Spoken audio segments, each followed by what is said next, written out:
asepy Madagasikara fampindramam-bola ho an'ny mpiary madinika sy salantsarany dia manolotra anao ny vaovao.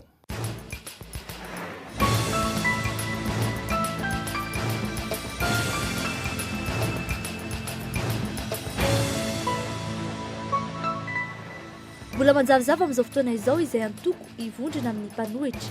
Samy milaza fa manohana ny filoham-pirenena avokoa na ny ampilafy ravalomanana azy izay nanohitra hatramin'izay mbola tsy sanany ny heviny mahakasika izany. Boba artisanal no hita tesy amin'ny Sainte Famille Mahamasina, voatery napoakan'ny mpitandro filaminana izany maraina io. Mpanendaka kely be dia be no voasambotry ny polisy androany sy fotoana no zandriny indrindra. Maresaka avy any ivelany, teratany Allemand mavita manao pompe 7 isy ao anatin'ny 2 minitra. Tsy pompe toy ny pompe rehetra nefa izany fa amin'ny fomba hafakely. Zava-bita miavaka eran-tany ary nazahoany diplôman'ny Guinness 4 sy 2 ny andindininy ato anatin'ny fampalam-baovao.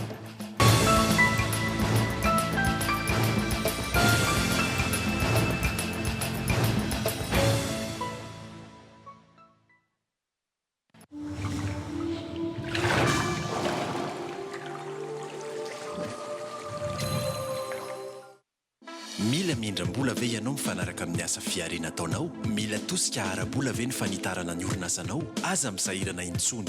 ASEP no mampindram-bola amin'ny zana-bola anisan'ny mbola mora indrindra amin'izao fotoana izao. ASEP afaka mampindram-bola hatramin'ny 20 tapitrisa ariary ary maimaim-paona ny instruction du dossier. Tsotra ary tsy mahamenatra ny mindram-bola ao amin'ny ASEP. Ary fantaro fa mahazo fiahina ara-pahasalamana avy hatrany ny ankohonanao. Vantany vao mahazo ilay fampindram-bola avy amin'ny ASEP ianao. Manantona ary ny biraon'ny ASEP Madagasikara akaiky ianao indrindra raha mila fanazavana fanampiny.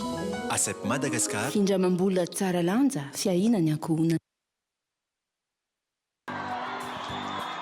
Tanàna madio ny tanitsika toko kilasy toko vavy.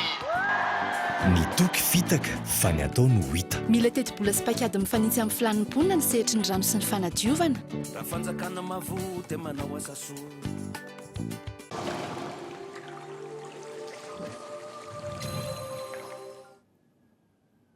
Dia ankafaliana indray no itsitiana ny tokantranonao tompoko kilasy tompoko vavy amin'izao takariva izao. Manasana ho mpanajana ihany koa anaraka ny vaovao ny Kolo TV hatramin'ny farany. Ny lafiny politika avy hatrany no isataratsika izay vaovao izay nandefa taratasy tany amin'ny fitsarana avo momba ny lalam-pandrenana ny Prime Ministra Omer Bersik androany. Taratasy izay nolazainy fa itsinjovana izay solotoerana azy satria nangataka ny fanazavana araka ny lalàna mikasika ny andraikitry ny filoham-pirenena sy ny Prime Ministra ary ialana ihany koa moa amin'ny tsy fitovin-kevitra mikasika ny famakiana ny voalazan'ny lalàna. Fanajediana. Taony laza ny Prime Ministra Omer Bersik androany maraina fa nisy fifanindrina teo amin'ny asasan'ny filohan'ny teteza mita teo aloha sy ny Prime Ministra. Efa ela no nahitany ny mpanara-baovao fa tsy dia nitovy fijery mandrakariva ireo filohan'ny andrim-panjakana roa ireo. Nanamafy izany ny resaka nataony Omer Bersik io maraina io. Hitatsika rehetrarehetra fa mizavozavo ihany tsy dia mazava loatra anika manjary mifanilika andraikitra na koa misy ny mandray le fahefana tanteraka, misy ny tsy manana na dia mitondra an'ilay titre ara tsy manana an'ilay fahefana ohatran'izay. Vokatr' izany nandefa taratasy teny anivy ny HCC na ny fitsarana avo momba ny lalam-pandrenana ny Prime Ministra lehibe ny gouvernemanta androany mikasika ny tokony amaritana dian'izao sahady ny anjara andraikitry ny Prime Ministra sy ny filoham-pirenena indrindra fa tsy ny filoham-pirenena no anendry mivantana ny Prime Ministra antony izay mety ampisy ny fifaminganana eo amin'ny rotonta.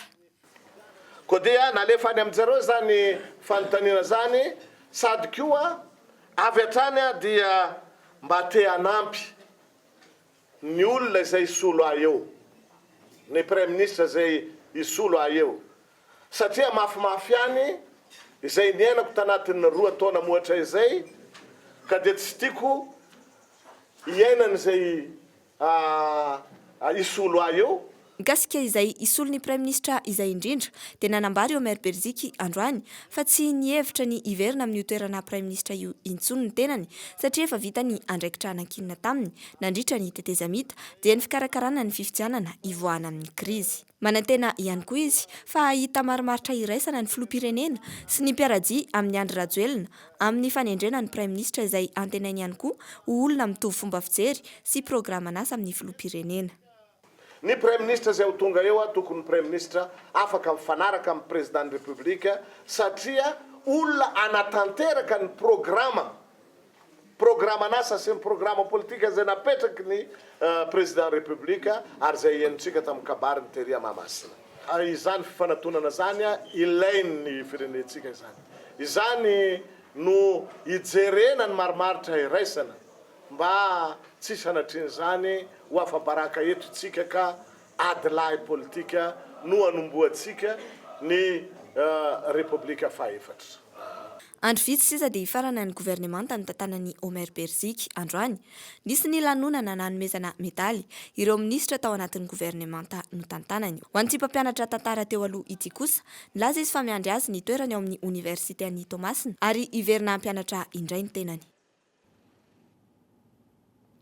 Arak'izany, na dia efa mamarana ny fotoam-piasany aza, ny Prime Ministre Omer Berzika dia hita fa isan'ireo olo-mpanjakana vitsy teto amintsika izay nijoro tamin'ny maha olo-mpanjakana azy ity Prime Ministre ity.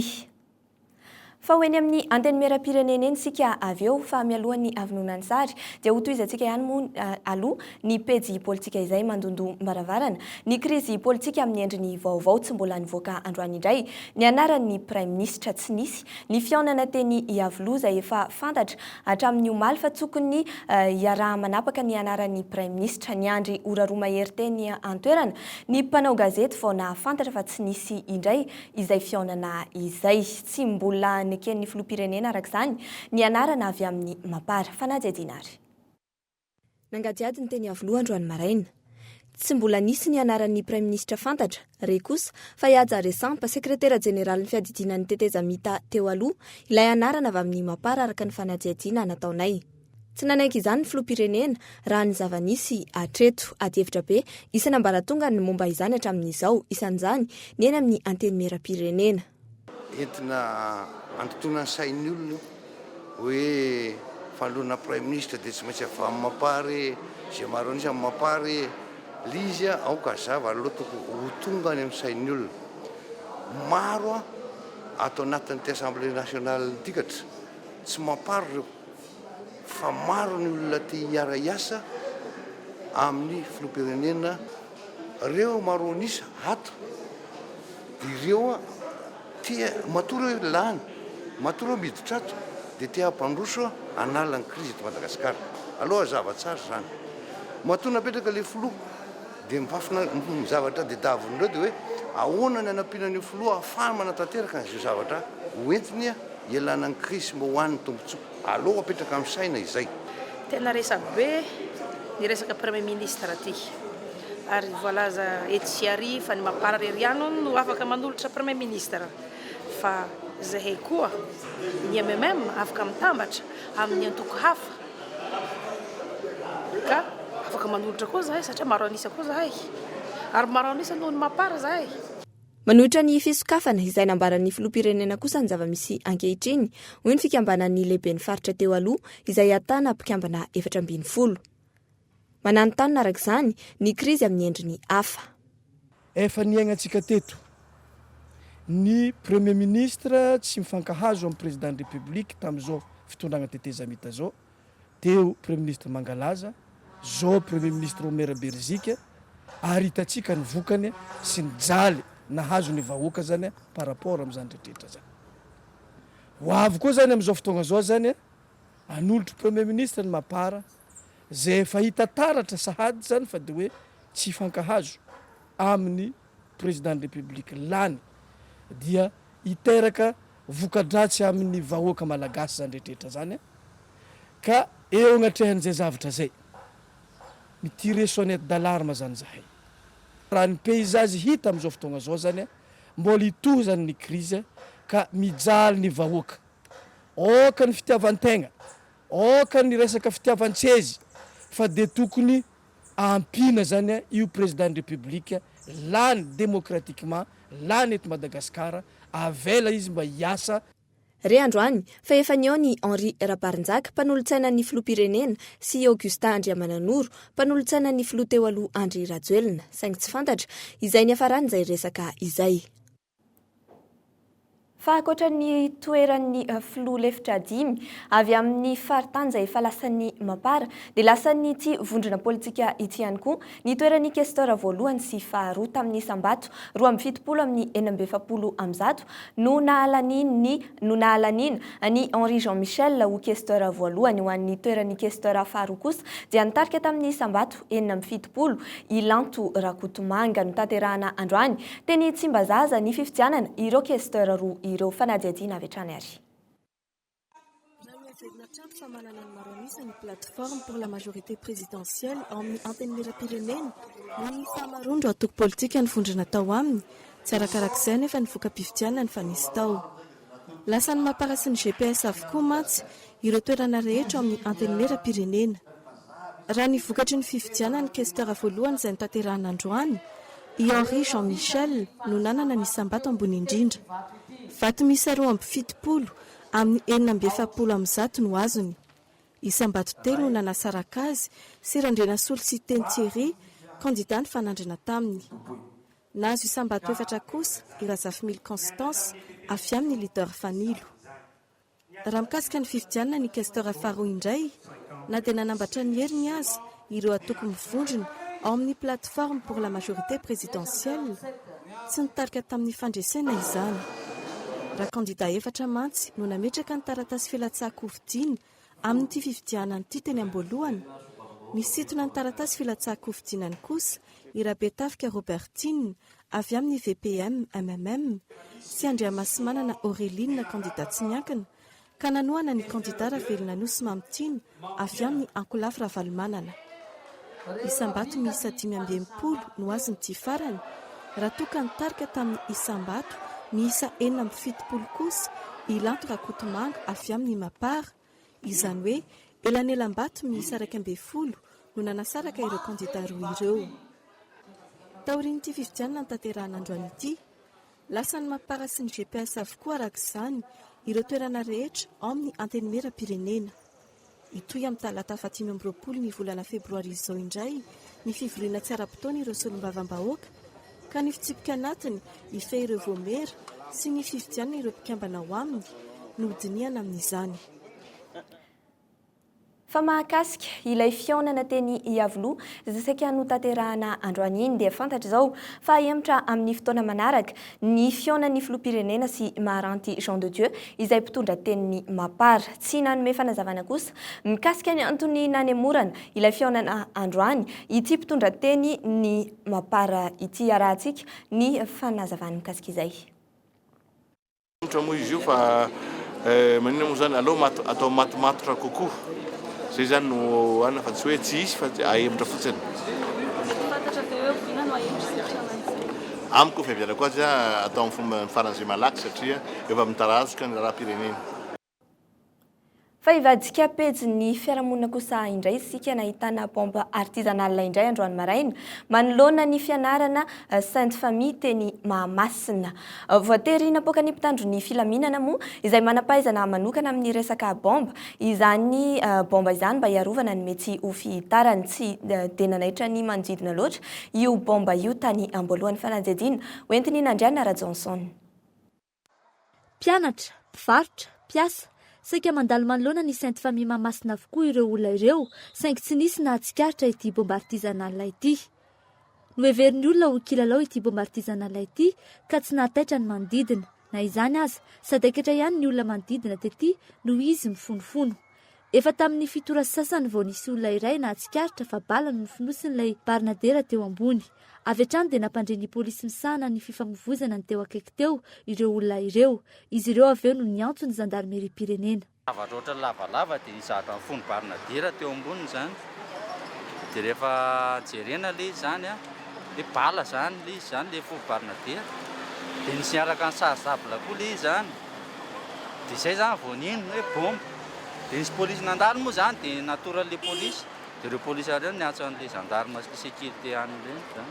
Tamin'ny 9 ora kosa ny tonga teny an-toerana ny mpitandro filaminana ka tamin'ny 9 ora sy fahefany no voatery napoaka izany. Niraikitra tamin'ny bateria ilay detonateur ka nanapa-kevitra ny anapoaka izany izy ireo hiarovana ny fitaran'ny loza. Nitangorona maro ny olona saingy ny lamina vetivety izany afaka atsasakadiny taty aoriana. Tsy naneho hevitra kosa ny ao anivon'ny zandarmeri-pirenena rehefa nanontaniany ny mpanao gazety. Fa mbola resaka trangam-piarahamonina izay dia tratra avokoa ny kely fadada ny teny Analakely sy ny manodidina ankizy kely mpanendaka miisa 12 sy 2 hafa efa ampitaona no nosamborin'ny polisy androany vao maraimbe teny antoerana no ny fitarainan'ny mponina amin'ny afitsoko izy ireo amin'ny sito mahery sy ny fanendahana ary ny arposy hiakatra fitsarana rahampitso ireo ankizy voalaza fa mpanendaka ireo fanadihadiana hoentiny tovo Rakotondravony. Andiana tovolahy kely mpanao asa ratsy toy ny arposy, fanendahana, sintomahery eny amin'ny manodidina Analakely toy ny eny amin'ny esplanade, pavillon, gare, ex-centre culturel Albert Camus, avenue de l'Indépendance ary petite vitesse iny no voasambotry ny polisy androany maraina. 7 taona ny zandriny indrindra, 17 taona ny zokiny indrindra. Tsy ampy-taona ny 12 lahy nefa efa saika manambady sy miteraka avokoa.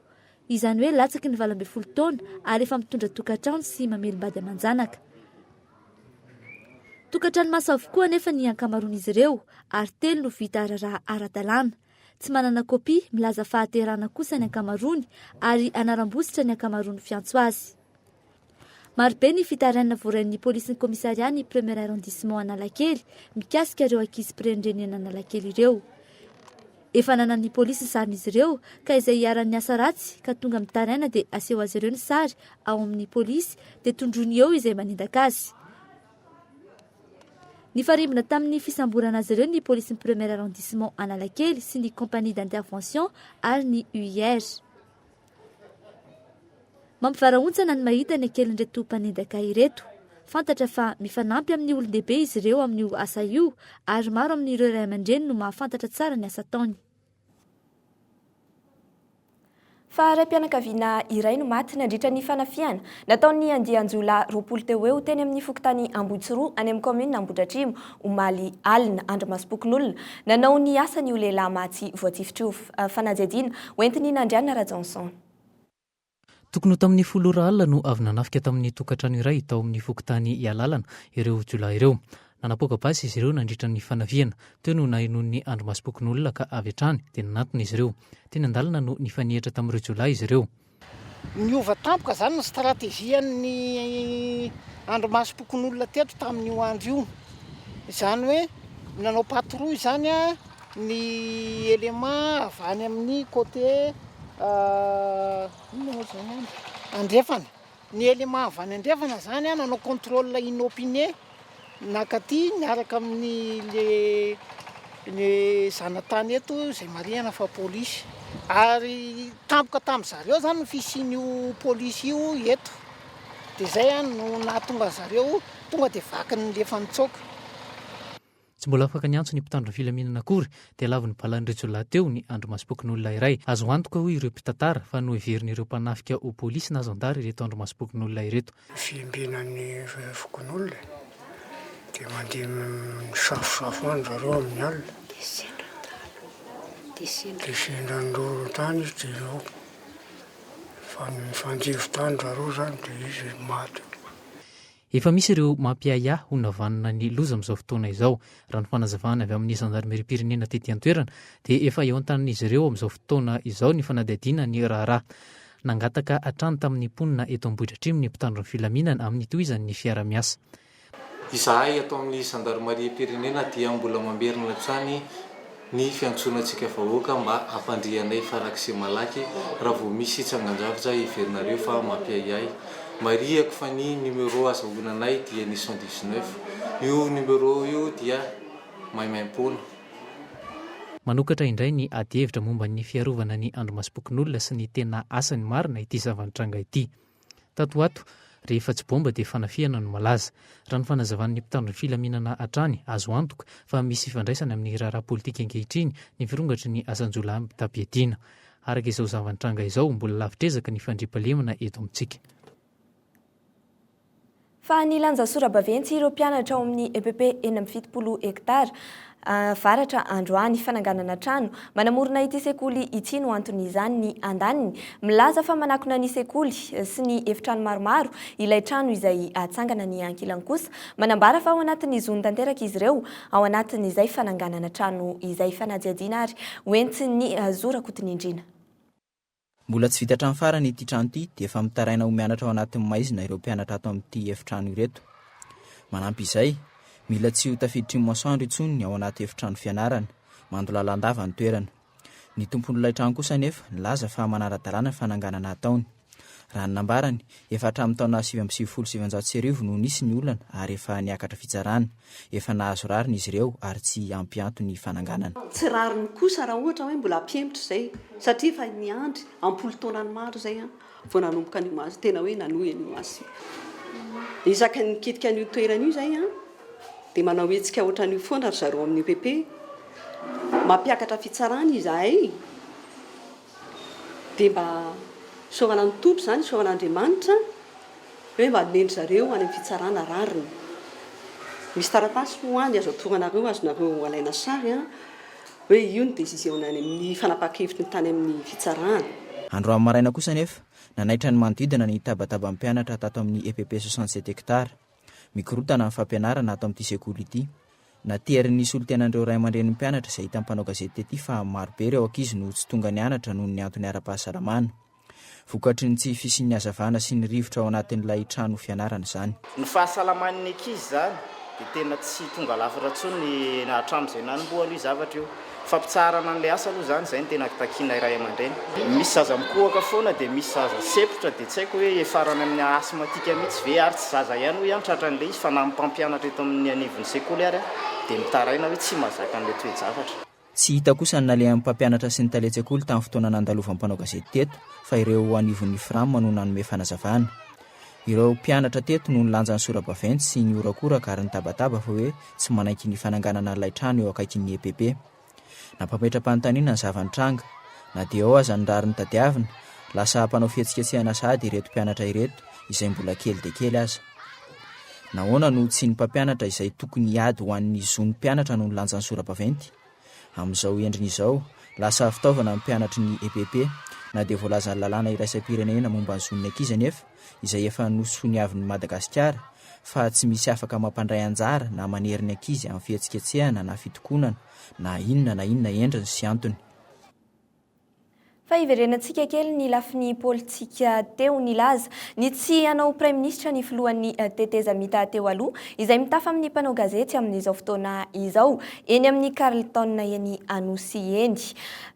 Eny avokoa ireo mpanohana azy raha ny fitombaovao nentiny tovo Rakotondravony izay eny antoerana ihany koa moa amin'izao fotoana izao. Nilaza arak'izany ity filohan'ny teteza mita ity fa sady tsy mpanohitra ny fitondrana no tsy mpanohana izany ihany koa ary laza fa tsy mamadika fa ho azy ireo dia ny filoha Ery Rajaonarimampianina izay notoanana no namadika. Hita eo ihany arak'izany ny hoe inona ny tena tanjon'ny Andriamatoa Andry Rajoelina ity tao anatin'izay fanehoan-kevitra izay.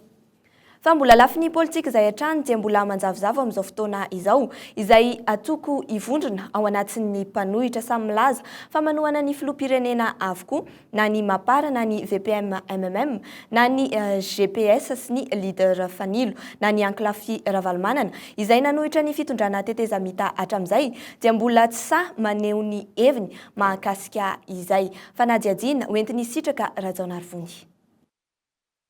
Iza ny mpanohatra fanontaniana saribaliana izany raha ny zava-misy ankehitriny ny jerena raha mizara roa mazava tsara ny fifandanjahan-kery tao amin'ny anteny mera-pirenena ny andaniny ny Mapara sy ny GPS ary ny ankilany ny plateforme pour la majorité présidentielle. Misy anahy izany hoe ny eo avy eo amin'ny vondrona politika VPM MMM dia tokana ny azy manohana ny filohan'ny Repoblika zay no zavatra antenen'ny filohan'ny MMM Iadro Andrianarivelo hoe manohana ny filohan'ny Repoblika ka zay makany amin'izay lalana zay no alehan'ny MMM. Za zany mieritreritra hoe tsy avaty aminay aloha no manohatra ny fitondrana fa sao dia any amin'ilay ankilany sao dia leo amin'ilay PMP mihitsy no manana izay fanoherana fitondrana zay fa ty aminay aloha dia tsy manohatra ny fitondrana.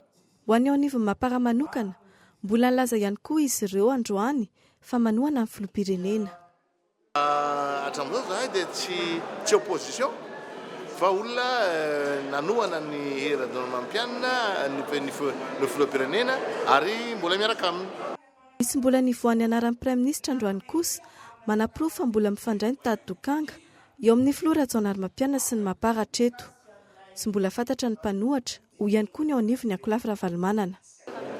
Hatramin'izao izay dia miaraka amin'ny majorité ato amin'ny assemblée satria mbola aloha loatra zany ny filazana hoe opposition na tsy opposition fa raha ohatra kosa hatramin'izay fitondrana teo aloha izay tamin'ny tetezamita iny dia izay foana no mpanohitra amin'izao fotoana zao tsy le président république intsony no eo dia afaka koa zany ny programme anazy dia tsy maintsy miandry izay.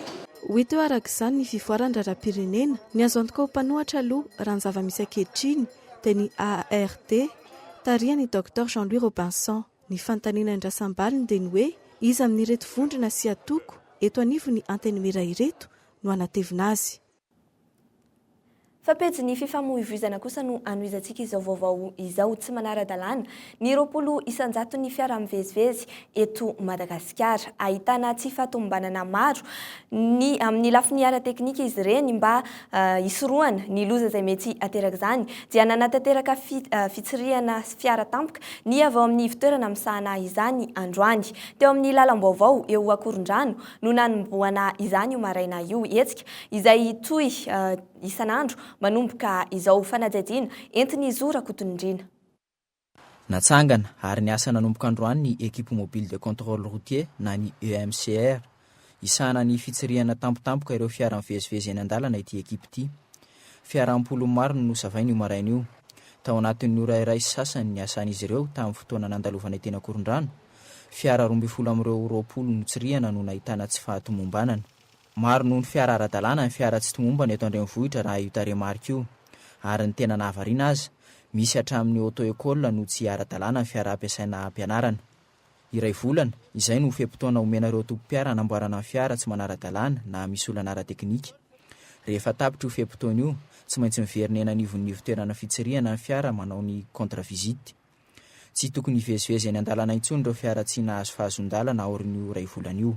Rehefa tsy lany izy zany dia omena fotoana izy. Fempotoana izy iray volana mila miverina eo aminay. Raha izay raha ohatra ka tsy manatanteraka izay ndraiky kosa angamba ataoko hoe efa infraction fa mila fandraisana fepetra hafa mihitsy angamba izay. Zany hoe clignotant, gauche droite, jiro, dia indrindrandrindra fa ny frein to aloha arina tamin'ny frein ma. Zay zany tsy maintsy jerenao voaloha zay. Misy amin'ireo tompo-piara no tsy mamerina ny fitsirihana ny fiara. Tsy manara-dalàna nefa ireny fiara ireny ary tsy mahazo mivezivezy intsony. Noho ity sampandraraha ity eo ambanin'ny fitantanan'ny mpitandro filaminana, ireto farany no mampiatra avy hatrany ny sazy, isan'izany ny fitazomana ny fiara. Ny sazy izay zany le hoe sazy zany tsy andrana hoe manasazy fa ny anjarana zany dia manome recommandation amboarina fiaranao. Dia araka le teneniko teo hoe ampitanay any amin'ny polisy sy ny zandary zany zay hoe mety mise en fourrière immobilisation le fiara zany dia ny polisy sy zandary mahalala an'izay hoe ny sazy atao an'le tomobile zay. Fa rehefa mitsarany aminay zany dia inapta na apta ny fiarany. Dia ny suiten'izay raha eny an-dalana be izy zany dia zavain'ny polisy zany ny taratasy na zavain'ny zandary dia tsy complet zany ny papier satria inapta le tomobile tsy tokony circuler zay. Tsy eto andrenivohitra ihany no hiasa ny EMCR, hiasa manerana ny nosy ity ekipa mandehandeha ity arakaraka ny zava-mitranga sy ny vaovao voaray eny anivon'ny fitoerana fitsirihana fiara. Manam-pahefana hisava ny fiara rehetra izy ireo na andrenivohitra na eny amin'ny lalam-pirenena. Vaovaon'ny toetrandro mitohy hatrany, ny andro ratsy vokatra ilay andian-drahona matevina mitondra rotsakorana na ny ZCIT any avaratry ny nosy isy araka izany. Ny rotsakorana mandritra ny 3 andro any amin'ny faritra Diana, Sava, Analanjirofo, Atsinanana, Sofia ary Betsiboka mipetraka ihany koa ny loko manga fanairana ho an'ireo distrika sy faritra ireo amin'ny mety ho fiotsahan'ny tany na ny fiakaran'ny rano tampoka. Ho an'Antananarivo manokana, isy ny rotsakorana majinika mandritra ny faran'ity herinandro ity vokatra izay andro ratsy any amin'ny faritra avaratry ny nosy izay. Vaovao ny fitaterana anabakabaka kosa indray 5:07 sy 3 hetsy ny isan'ny mpizahatany tamin'ny taona 8 sy 4 sy 2 hetsy izany tamin'ny taona 13 sy 2 iny. Ny 770 isanjato arak'izany ny tapavitrian'ny mpizahatany tonga eto Madagasikara noho ny raraha tany Anosy sy ny fandriampahalemana ary ny aretina pesta.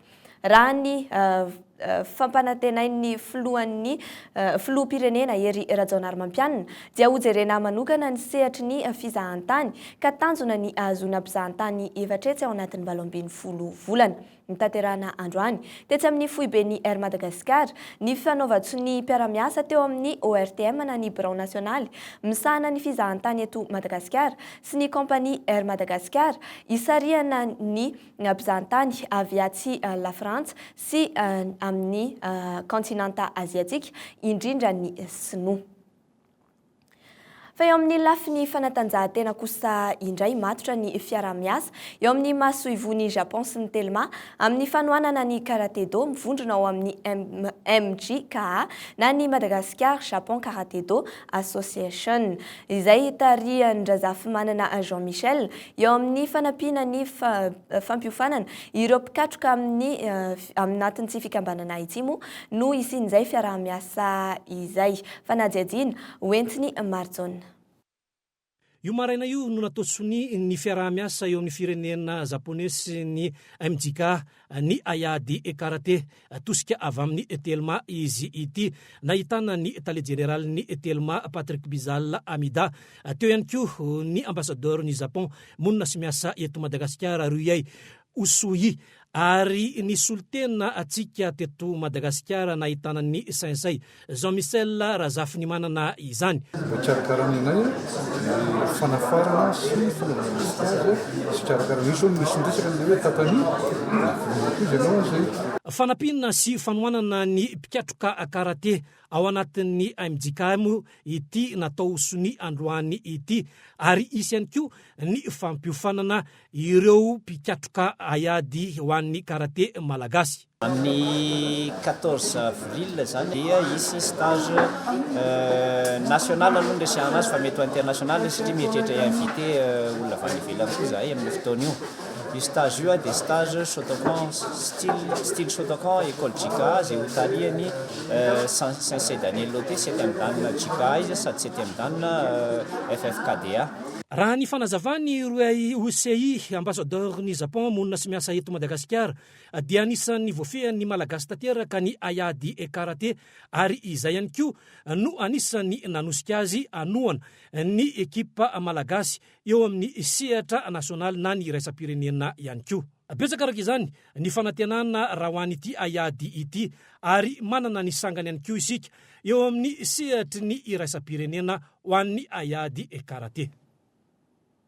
Dia iny fanajajina iny no iampitatsika amin'ny vaovao avy any ivelany. Gregor Schregel teratany Allemagne nahavita nanao pompy 770 isa ao anatin'ny iray minitra tsy pompy itony rehetra nefa izany fa amin'ny fomba hafa no nanatanterahany azy zava-bita miavaka eran-tany ary nahazo ny diplôma ny Guinness 420 sy 2 indray ity fanajajina fitiny ny aingo rakoto arso anao ity. Eo ambony baolina iray no mipetraka ny tongotra roa ary miantehatra eo ambony baolina tsirairay ny tanany. Neken'ny Guinness ho zava-bita tena miavaka ity fomba iray ity. Tsy ny pop vita no nahazoany larana voalohany maneran-tany fa ny nanaovana izany teo ambony baolina basket misa 3. Atleta eran-tany efa fantatra teo amin'ny tontolon'ny fanatanjahantena Gregor Schregel mpibata Fonjamby. Ny talatalasa teo no namoahany teo ny ivon'ny Guinness ny mahatompon-daka azy amin'ny lalaon'ity taona 420 sy 2 ity. Tany Allemagne no nanaovana ny fifantsana manoloana ampijery anarivony 7 taona izy amin'izao. Manaraka ny fepetra rehetra takina amin'ny fitsipiky ny atleta. Mirefy 1,20 metatra ny halavany ary milanja 2,20 kilao. Sakafo manokana no hoaniny isan'andro, anisan'izany proteina toy ny hena sy ny vokatra avy amin'ny ronono ary ny rano. Ny taona 20 no nanombohan'ny io fanateo amin'ny sehatry ny crossfit na ny fibatana ireo Fonjamby mavesatra. Nanomboka ny taona 2012 no hita ny songadina ny fahaizany ary nanomboka ny seho teny amin'ny aina manjery samihafa tany ivelany. Ny taona 2012 sy 2013 nanomboka niakatra teo amin'ny fifananana tany anivon'ny faritra eropa i greka anisan'ireny atletanakafizina idol hatramin'izao Tranomatta sy Valérie Voboril izay efa malaza teo amin'ity sehatra ity hatramin'ny taona 7 ny famerimberenana sy ny fifanana manokana any amin'ny gymnase isan-kerinandro no manamafy ireo ozatra amin'ny vatana mazava ho azy fa afaka atao tsara sy ianarana ity karazana pompe ity izany hoe mila fahatoki-tena ihany koa izany no mila fahazarana raha mihetsika fotsiny ny baolina iray amin'ny tanana iray mety avakitratra raha tsy mitandrina. Dia ny zava-bita miavaka iny indray no entina mametraka ny veloma ho anao mankasitraka anao nanaraka ny vaovao ny Cool TV hatramin'ny farany veloma tompoko.